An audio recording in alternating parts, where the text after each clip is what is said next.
Portions of this hour brought to you by Japa Machinery. Japa's highly trained team of heavy-duty technicians offer fast, quality, and affordable service and maintenance on heavy equipment, both in-house and on-site. Look now at japamachinery.com. The Jason Gregor Show with Jason Strudwick on Edmonton Sports Leader, TSN 1260.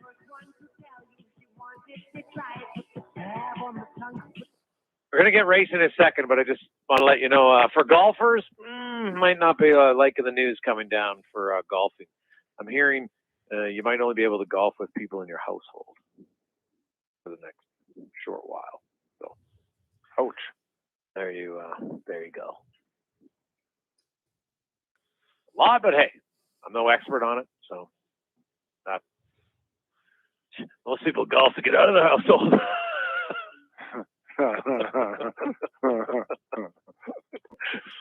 Or some are like, yeah, you go golfing, get out of the house. It works both ways. So there you have it. Let's get to the racing report brought to you by Cantork. They're excited to announce the newest addition to their tool series, mechanical and hydraulic flange spreaders. Powerful, durable, and user-friendly. Contact them to arrange a demo today at cantork.com. Colin Livingston joins us once again, and man, there is lots going on in the racing world. But let's start first of all with Canadian Red Deer native Parker Thompson won the Porsche Carrera Cup Challenge at the Challenge of America's racetrack in Austin, Texas. Yeah, how awesome is that? I mean, Parker got to start in the area racing go-karts between Edmonton and Calgary. When I met him the first time, Parker was racing alongside Matthew Taskinen in the Canadian Touring Car Championship. So yeah, great to see some success being had by drivers that have been fostered through our local karting system. Well, what is the reputation of our local karting system, or even our local drivers? Just as far outside of Alberta, even outside of U.S., are we known for a certain style? No, I wouldn't say it's a style, but we've definitely produced some great drivers. I mean, as we've covered a lot over the past couple of years, I mean, we consistently send drivers over to the World Karting Championships. Some of the guys are able to work their way up through the system and get into more elaborate forms of racing. But the limiting factor and the strange side of racing is that if you don't have money behind you, you just don't get anywhere. And which ties into another Canadian that made the news this week is our Robert Wickens, who was, as most will remember, was seriously injured in an Indycar crash. But even he made the comment that as ready as he is to get back into a car with hand controls or whatever it was, until he finds money, it's going to be tough for him to get back to competitive racing again. Yeah, that's unfortunate for sure. But it was a pretty cool video to see that. He's starting to regain the use of his legs, but it was mostly utilizing hand controls whenever he's driving. But it's still nice to see for sure where that's going to go from him. Now, NASCAR, Rafael Lessard isn't going to finish. You talked about it because of lack of funding. So he was currently like in 13th place. How much of a concern do you think this is, Colin? Is this opening Pandora's box? Is there going to be other guys to follow? No, I don't think so, because every driver's, sponsorship is individual. They're not all tied together. Lessard is, he's done really well. I mean, last year was with Kyle Busch, won a race, won in his first Pinty start at Chaudière a couple of years ago. I mean, the guy is a legit talent. So hopefully it's not too long before somebody, lines up. The sad thing is so many people think that it's just a matter of being a good driver, or it's a matter of being a good person. And everyone that we're talking about is a spectacular person. I read a comment by one of the motorsports commentators, like, come on, corporate Canada, step up and support these guys. And it's a really tough thing to ask, because obviously right now, a lot of companies are really depressed. A lot of companies are having, budgetary issues. The tough thing for Canadian companies is when these guys, really get their their chance to be successful, it's down in the States, and it's hard to try and tie in what we're doing in Canada with what the racing is in the States, especially when it's so hard to travel back and forth, and it's so hard to try and, do what's called activating. So it's not just a simple, one-to-one, put your sticker on a car and support the guy. If you can't actually turn it into something tangible, then, this is really what the challenge is. So hopefully for Raphael, by later on in the year, they can really start structuring their deals again. I know some of his marketing people and promotions people, and they're going to be doing an awesome job lining stuff up.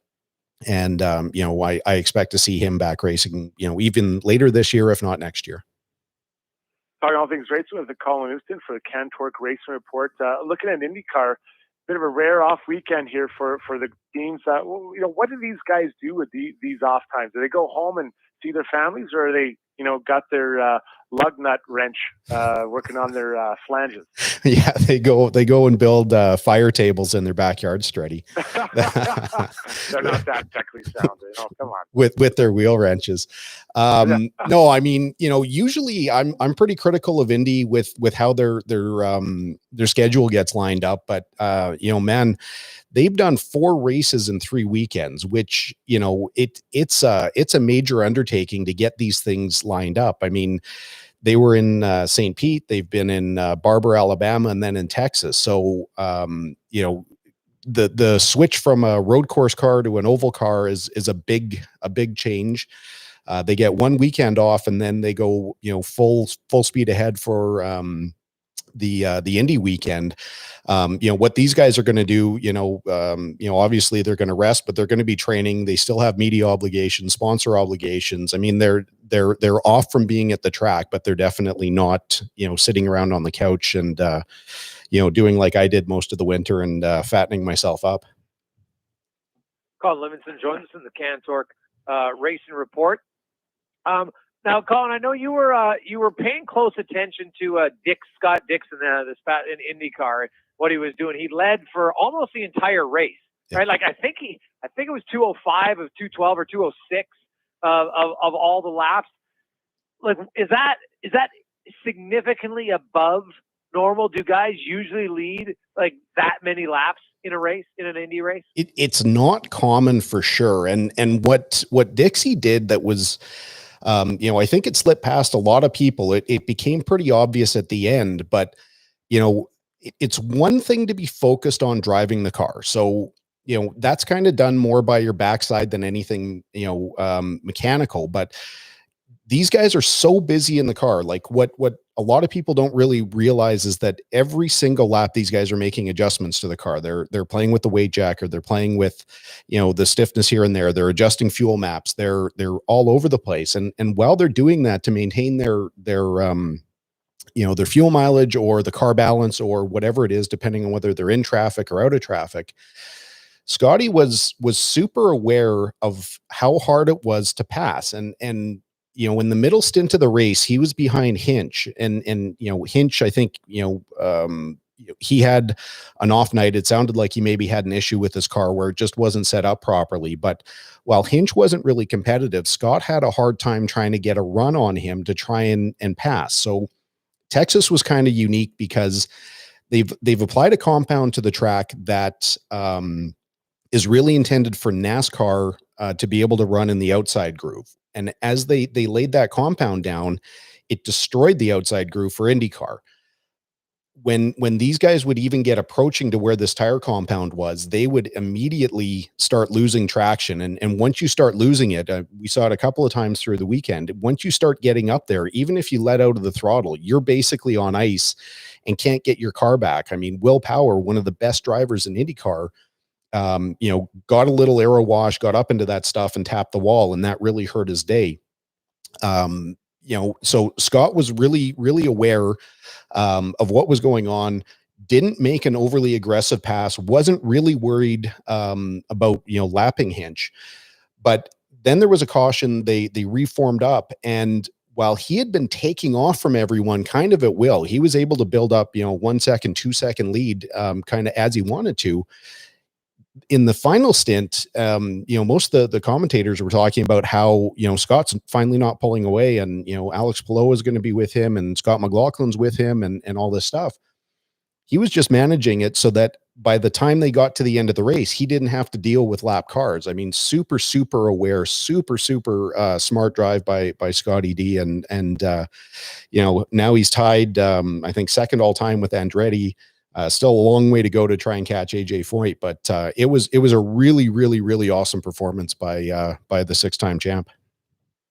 What about in race 2? Quite a bit of a little bit more bumping and grinding. This one, it seemed like. Well, one of the quotes from race 2 came from Connor Daly, who said that he believes that he's one of the only guys to ever take the green flag on his roof. It was crazy. About, I don't know what it was, 6 or 8 cars involved in a pre-race, like as they're coming to the green flag incident, where there was a little bit of gamesmanship up front where they kind of started and stopped and slowed down, which people in the back can't really see. They tried to take off, someone checked up, and it was a disaster for a handful of people. I don't think the second race was quite as good, but Patricio Award, fairly new to IndyCar. I think this is only his second season. Came over from the world of F1. Just wasn't able, or European open wheel. He was kind of destined to try and join the Red Bull program. Just couldn't get the super license points that he needed to qualify to get up there. Made his way back to IndyCar, and finally drove a really, really good race as well. Colin Livingston joins us. Now, Colin, in F1, as predicted, there was lots of action on the track, lots of passing. Hamilton made 2 excellent passes later on to end up winning. And here in Edmonton relates, he wins his 97th win. He's led the driver standings for 123 consecutive races. I'm assuming that's an all-time record for that. And so Hamilton, maybe a lot of the detractors say, it's just a vehicle. But I think his driving this week illustrated why this guy's always winning. It's not just his car. Yeah, and again, if it was just the car, then the wins would be split between the Mercedes drivers, and Bottas would have as many over the same period or whatever it was. Right now, it's widely accepted that Mercedes isn't the fastest car, and yet they've still won 2 of the first 3 races. So, I think there's a lot of merit. Obviously, if you've got a rubbish car, you're not going to be, up front, but what Hamilton can do with his ability is awfully impressive. At the same time, we saw, Kimi Räikkönen, I got to see some of the news, the press conference from today, because now they're getting ready to race in Barcelona, where he just flat drove into the back of his teammate. He, was focused on making a car adjustment.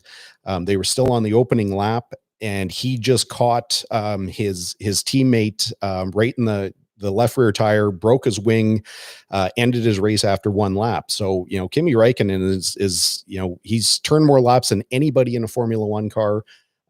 He's a former champion. He's won races. He's done it all. And even, one of the best can still make, essentially a rookie mistake.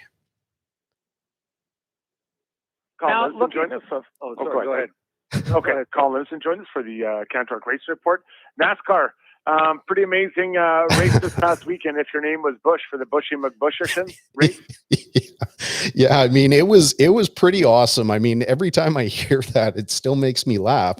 So Bush's Bushy McBush win, that puts him in some pretty elite company again. Depending on how you make the definition, Bush is really the all-time winningest NASCAR driver. Now, Richard Petty has 200 career wins to his name, really all tasked to the Cup level, but it was a different series back then. Since Bush came in, between trucks, Xfinity and Cup, I can't remember what the number is. I should have probably written it down, but I mean, he's like 215 wins or something like that. He's never lost on his birthday, which has happened twice in his career at the Cup level. Won the truck race, really, really, really impressive drive, because, he had really dominated the race. Towards the end, there was a caution. He got jumped on a caution. put him back to 5th place. There was another caution to end the race, and somehow he managed to really power his way up front. And once he got back, he actually drove away from the guys. And then in the Cup race, it was the same kind of thing. I mean, he started a little bit back. He ran mostly in the top 5, and then put his first win in quite some time on the board. So it was good to see. Bushy McBusherson. That'll be the race call next year. It'll be fantastic. Quickly, Colin, before we go, the local kart scene, what's up with you guys? Is the season being delayed? Yeah, I mean, we're not going to be, from what we're hearing, we're not going to be racing until at least June. There's a really, really, really limited amount of testing that we're going to be able to do. I think we're limited to 5 people at the track. For people who want to start doing, preseason shakedowns or what have you, it's going to have to be pretty carefully coordinated. And, but it's still better than nothing. I was thinking we could probably go golfing, but based on what the news is, I won't even be able to do that. So I'm not too sure what we're going to be spending time on here. Well, you can go golfing, just have to golf with people in your house, right? I live alone, so that's hey, buddy, now you can time yourself. You can go golf, see if you can get it done in 3 hours. Oh, by yourself? I could get around the course in under 2 hours by myself on foot, no problem. Really? Oh, easy. 2 hours. Easy. Jeez. Huh. Well, that new ball finder that you found definitely speeds up the game. I just abandoned them. That's fine. I got lots. Oh, it's in the bush. I think I went in here, dropped, just play. Why not? I get it. Makes sense. It's in the bushy McBush. Yeah, get it. Yeah, in the bushy McBush. You're right. Have fun. Enjoy the weekend. Enjoy the race. We'll talk to you next Thursday. All right, boys. Thanks a lot. There you go. Colin Livingston in the Cantork Racing Report. Yeah, if you missed it, Thank you, Colin. It's always a pleasure, Connor.